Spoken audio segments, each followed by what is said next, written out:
Amém, glória a Deus. Vamos para mais um vídeo do canal. Hoje nós vamos para o livro de Marcos. Nós vamos ver um texto que se encontra no capítulo 5, do versículo 25 ao 34. Vai tratar de uma mulher que durante 12 anos vinha sofrendo de uma hemorragia. Ou seja, era uma menstruação que não cessava mais. Ela vinha perdendo sangue durante 12 anos, vinha sofrendo. E nós vamos ver esse texto, fazer uma leitura desse texto agora. No versículo 25 vai dizer assim: E estava ali certa mulher, que havia 12 anos vinha sofrendo de uma hemorragia. E ela padecera muito sobre os cuidados de vários médicos, e gastara tudo o que tinha, mas em vez de melhorar, piorava. Quando ouviu falar de Jesus, chegou por trás dele, no meio da multidão, e tocou em seu manto. Porque pensava, se eu somente tocar em seu manto, ficarei curada. Imediatamente, a sua hemorragia cessou, e em seu corpo, sentiu em seu corpo que estava livre do seu sofrimento. No mesmo instante, Jesus percebeu que dele havia saído o poder, virou-se para a multidão e perguntou: Quem tocou em meu manto? Respondeu-lhe os seus discípulos: Vês a multidão aglomerada ao teu redor, e ainda pergunta quem tocou em mim? Mas Jesus continuou olhando ao seu redor para ver quem tinha feito aquilo.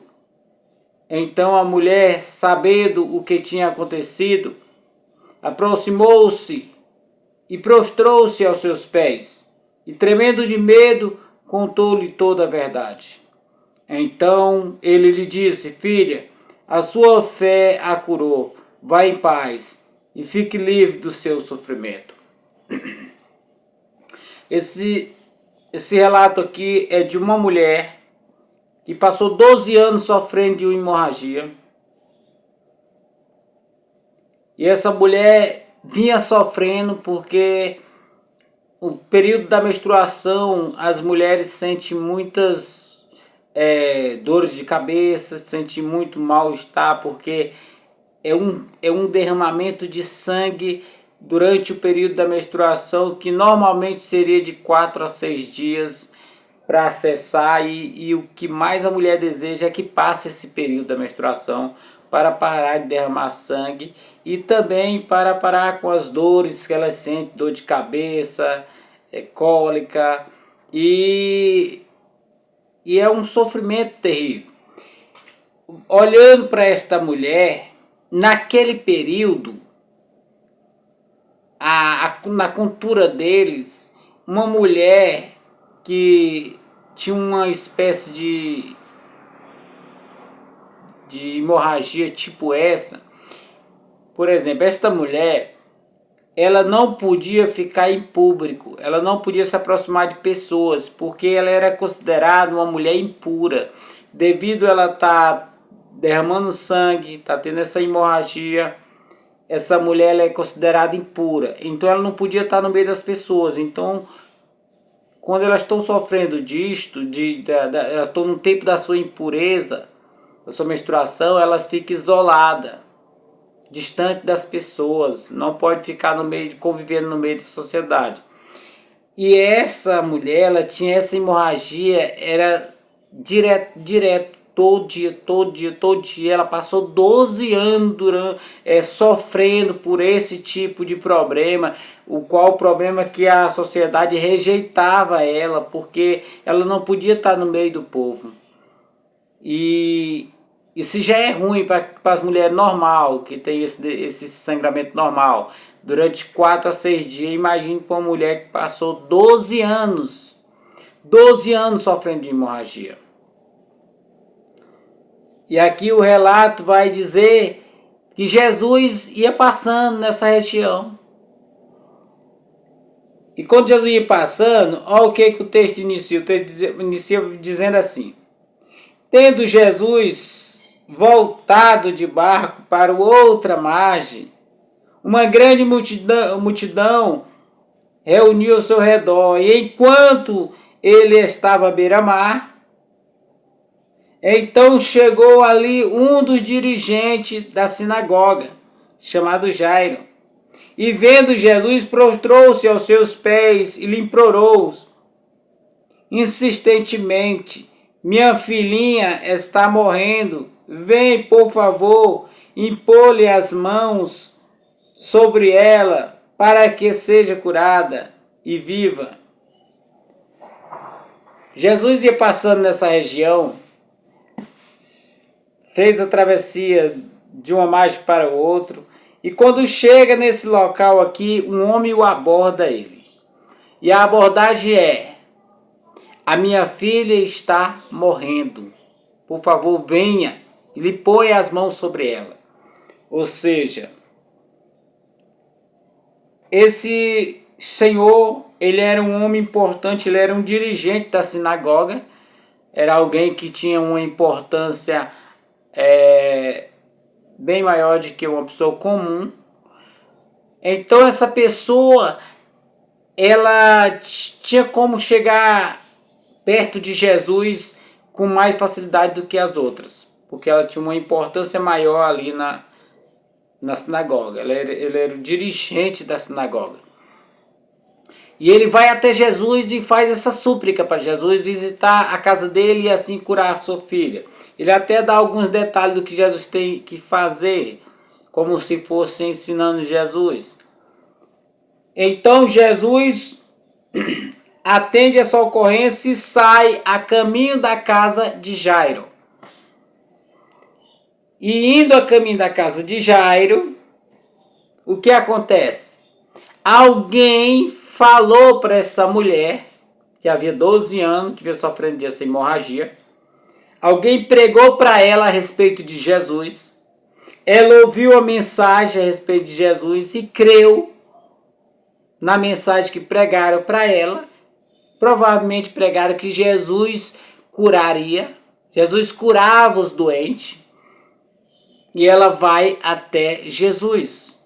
Agora é o momento que ela se encontra com Jesus. Ela chega até Jesus no meio da multidão. Vamos observar um detalhe que está lá no versículo 25 e 26, que vai dizer assim: e estava ali certa mulher que havia 12 anos vinha sofrendo de hemorragia. Ela padecera muito sobre os cuidados de vários médicos e gastou tudo o que tinha, mas em vez de melhorar, piorava.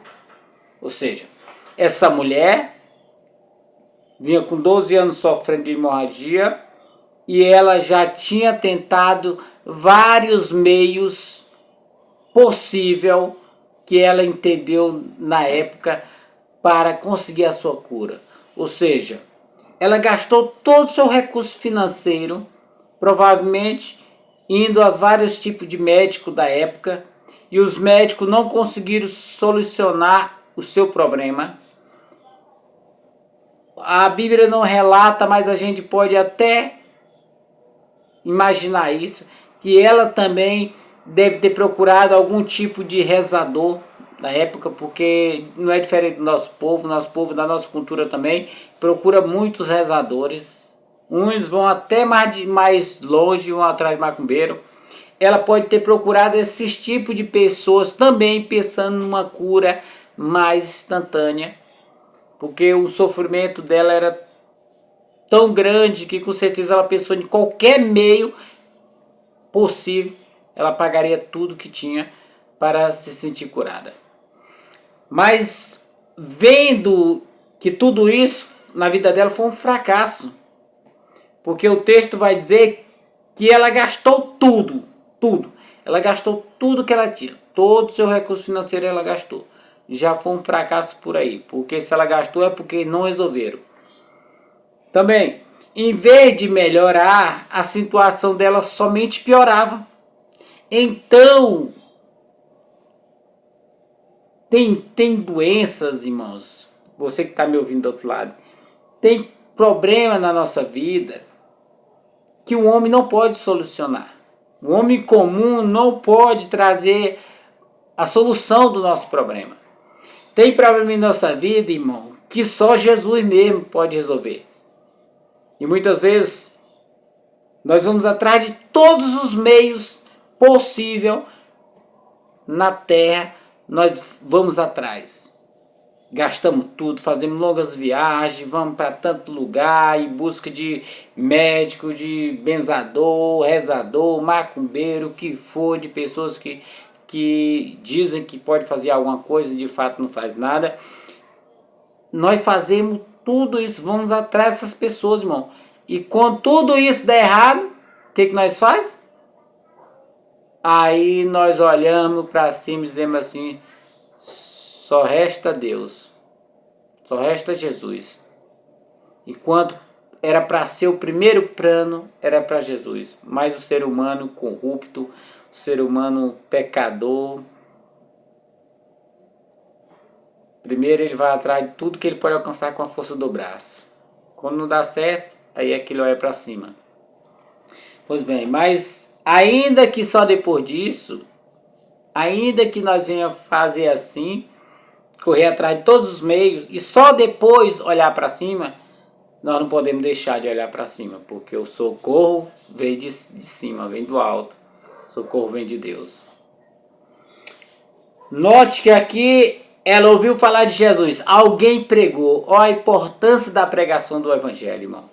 Se o evangelho não tivesse sido anunciado para ela, se ninguém tivesse falado de Jesus para ela, ela não teria conhecido Jesus, ela não teria ido até Jesus.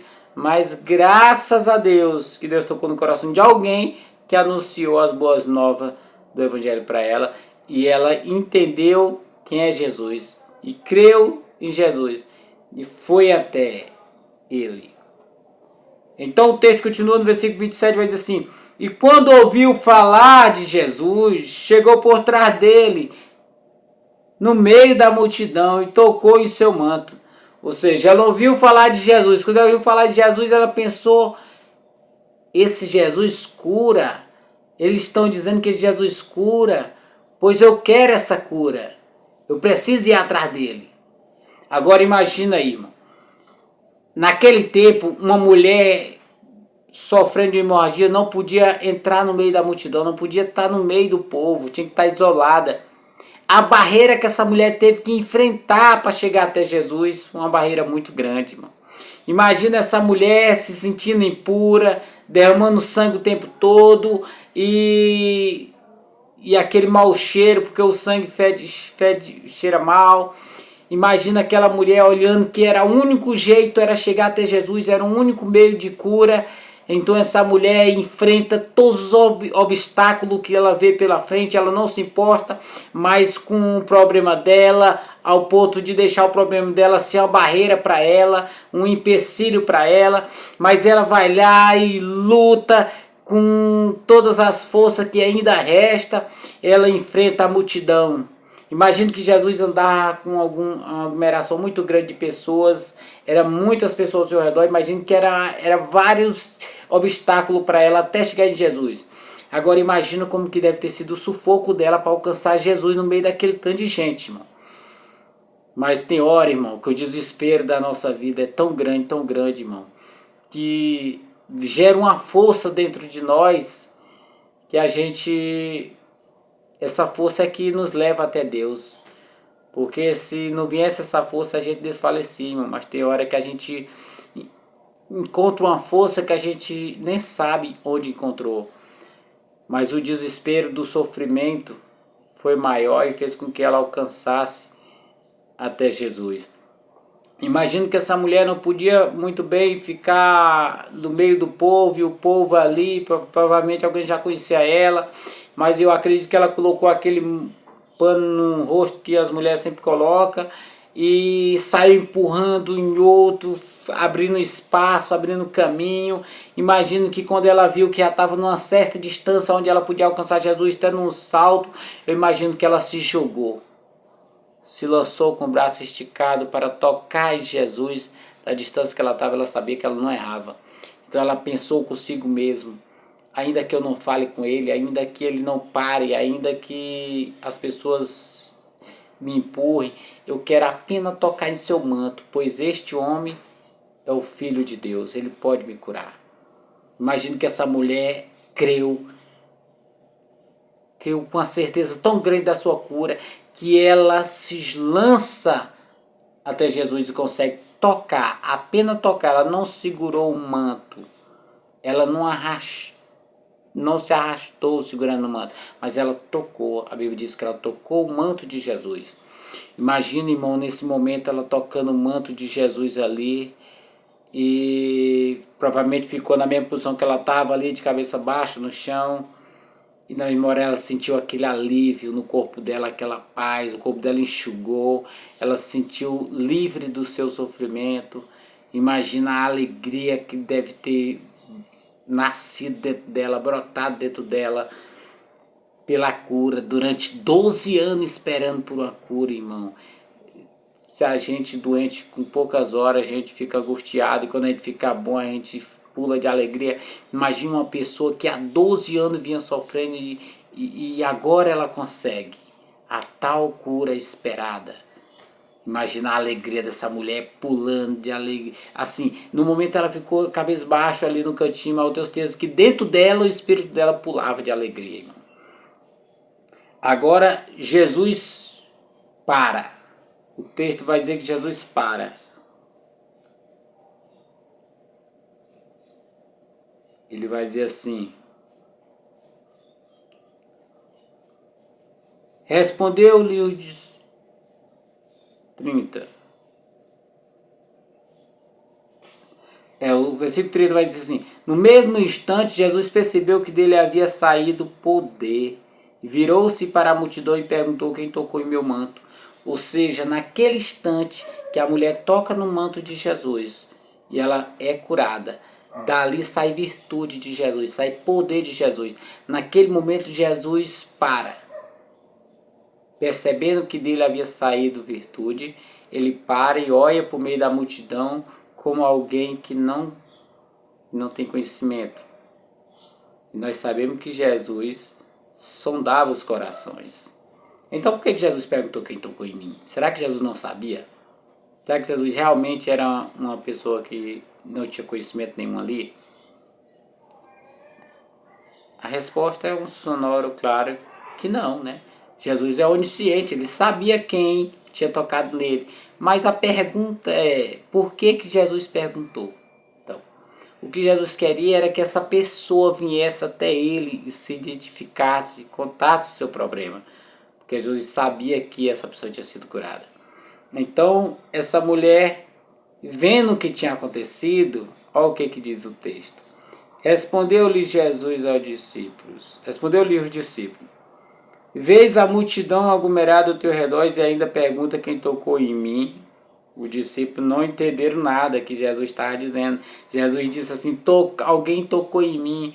Aí os discípulos disseram assim: Senhor, você vê a multidão aglomerada ao teu redor e ainda pergunta quem tocou em mim?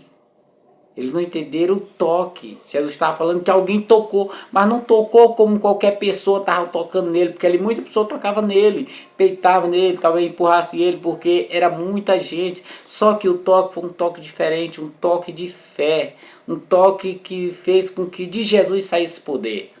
Era esse tipo de toque que Jesus estava se referindo. Os discípulos não compreenderam isso na hora. Mas Jesus continuou olhando ao seu redor para ver quem tinha feito aquilo. Jesus continuou esperando a pessoa se identificar. Jesus continuou olhando para um lado e outro para ver quem era que ia se levantar e dizer: foi eu, Senhor. Mas continuando o texto. Então a mulher, sabendo o que tinha acontecido, aproximou-se e prostrou-se aos seus pés, tremendo de medo, e contou-lhe toda a verdade. Então a mulher ali, irmão, quando ela toca em Jesus, que ela sente o alívio, o corpo enxuga, ela sente que está curada. Eu acredito que dentro dela, ela começou a vibrar, o coração dela, o espírito dela, a alma dela começou a vibrar dentro dela de emoção, uma alegria, uma paz, uma felicidade imensa, que nesse momento, irmão, ela não teve como ficar escondida. Quando Jesus para, a multidão para ao redor de Jesus, Jesus olha ao seu redor para ver quem vai se identificar, quem é essa pessoa que tirou o poder dele.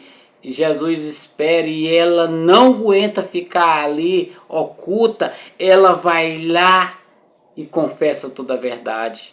Irmão, quando a gente recebe uma dádiva de Deus assim, irmão, para as pessoas que já foram curadas de algum problema, sabe disso, que quando a gente recebe alguma dádiva de Deus, algum alívio, alguma cura, um toque de Deus especial em nossas vidas, irmão, a gente não se sustenta ficar quieto, calado, encolhido, escondido, não. A gente quer contar, a gente quer dar testemunho, a gente quer falar, a gente quer testemunhar para outras pessoas, entendeu? Porque é uma paz muito grande que a gente sente.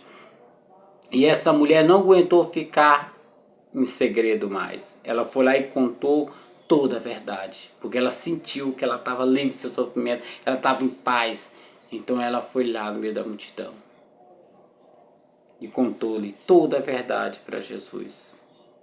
E olha o que Jesus responde. Então ele lhe disse: filha, a sua fé a curou. Ou seja, aí na mesma hora Jesus olha para ela e diz assim: filha, olha o amor de Jesus, como que Jesus trata as pessoas com carinho, com amor, amor de um pai por filho. Jesus disse assim: filha, a sua fé a curou. Porque de fato, a nossa fé é o instrumento usado para a cura. Se nós não cremos, não tem como nós receber qualquer benefício da parte de Deus, se nós não crer. Porque a palavra de Deus diz que sem fé é impossível agradar a Deus. O toque que tocou no manto de Jesus foi a fé dessa mulher. Automaticamente ela tocou o coração de Jesus. E de Jesus saiu o poder, irmão. Aquela fé daquela mulher era muito grande. Uma pessoa que vinha sofrendo há 12 anos, irmão. Imagine essa mulher sofrendo há 12 anos. Ela esperava, era o sonho dela, tudo que ela mais queria era ser curada. Imagino que para ela, ela pensou: meu Deus, é a minha última oportunidade. Se ele não me curar, eu nunca mais serei curada. Mas ele pode me curar, pois eu já ouvi falar desse homem. E com certeza ela chegou lá com a fé viva, vibrante de quem podia curar ela. E ela vai e recebe essa dádiva. Deus diz assim: vai em paz e fique livre do seu sofrimento. Agora Jesus o despede ela, dizendo: vai em paz e fique livre do seu sofrimento. Ou seja, agora Jesus dá uma garantia para ela de que agora ela vai ficar em paz e que agora ela está totalmente curada, livre do seu sofrimento de uma vez por toda. Agora ela é uma mulher normal, não é mais uma mulher que vai sofrer 12 anos de hemorragia. Vai ser uma mulher normal. Agora imagina a paz dessa mulher ter que acordar de manhã cedo e sentir o seu corpo enxuto, sem ter nenhum derramamento de sangue normal. Imagina a paz que é dessa mulher depois de 12 anos de escrava desse sofrimento. Que alegria essa mulher deve ter sentido em seu coração, irmão. Deus é poderoso para trazer tudo isso para a nossa vida, irmão. Deus cura, Deus liberta, Deus salva. Deus é que faz tudo, irmão. Se nós olhássemos em primeiro lugar para Deus, o mundo seria diferente. Mas é porque o nosso coração endurecido, nossa natureza corrompida, faz com que primeiro a gente procure o socorro dos homens. Busca na medicina. Não é errado buscar na medicina, contando que em primeiro lugar a gente busca Deus e depois a gente busca a medicina. Mas além disso, tem pessoas que vão mais além, mais longe, vão atrás de bruxo, de rezador, macumbeiro. Isso aí é coisa do diabo. O povo não pode fazer nada de bom pra gente não, irmão. A medicina sim é uma ferramenta de Deus, Mas se Deus não tiver no controle, irmão, se a vontade de Deus não tiver no controle, a cura não vem. Não adianta você buscar o médico somente pela força da carne. O médico sozinho não pode fazer nada. O médico é apenas um instrumento na mão de Deus. Se Deus não trouxer a cura, é em vão o serviço do médico. É por isso, irmão, antes de buscar o médico, lembre de uma coisa. Em primeiro lugar, a Deus. Depois você busca a ajuda dos homens. Porque é Deus que usa os homens para trazer o recurso para nós. Que nós venhamos entender isso, irmão. E sempre fazer assim. Em primeiro lugar, buscar a Deus. E depois, recurso nos homens. Deus está sempre de braços abertos, aguardando o seu povo. Se arrepender qualquer hora. Qualquer hora que você se arrepender, irmão, corra para Jesus. É poderoso para salvar. E é o único que pode salvar nossas almas. A gente fala em cura física, irmão. Mas o mais necessário é a cura espiritual. Porque que adianta ganhar o mundo inteiro e perder a sua alma? Tem gente que só busca a cura física, mas não busca a cura espiritual da alma. Não obstante, irmão, a gente ter uma vida saudável, isso é bom. Quem que não quer ter uma vida saudável? Mas nós temos que pensar, irmão, que mais na frente nós vamos morrer. E quando nós morrer, para onde nós vamos? Para onde vai a nossa alma? Só existem dois caminhos, céu e inferno. E os que tem preparado? Onde está o seu tesouro? Será que você está armazenando tesouro no céu ou na terra? Irmão, nós temos que buscar as coisas para o céu. Preparar o caminho da alma. Entregar a nossa vida a Jesus. Viver uma vida para Jesus. Então a nossa alma terá um gozo eterno, um descanso eterno. Porque se nós buscar só as coisas terrenas, nós somos os mais miseráveis dos homens. Toda cura é boa, irmão. Mas se a nossa alma não for liberta do cativeiro do pecado, irmão, nós iremos ser condenados. Amém? Nós precisamos ir para o céu. E só Jesus, irmão, pode nos conduzir ao céu. Só Jesus pode nos conectar ao Pai. Só Jesus é o mediador. Ele é o único mediador entre Deus e os homens. Amém? Que Deus nos ajude a lembrar dele em primeiro lugar. Antes mesmo de buscar recursos nos homens. Glória a Deus. Até o outro vídeo, irmão. Irmão, compartilhe esses vídeos com outras pessoas, para que outras pessoas mais sejam alcançadas por essas mensagens e sejam abençoadas pela palavra de Deus. Amém? Glória a Deus. Que Deus nos abençoe, irmão. Até o próximo vídeo. Louvado seja o nome do Senhor.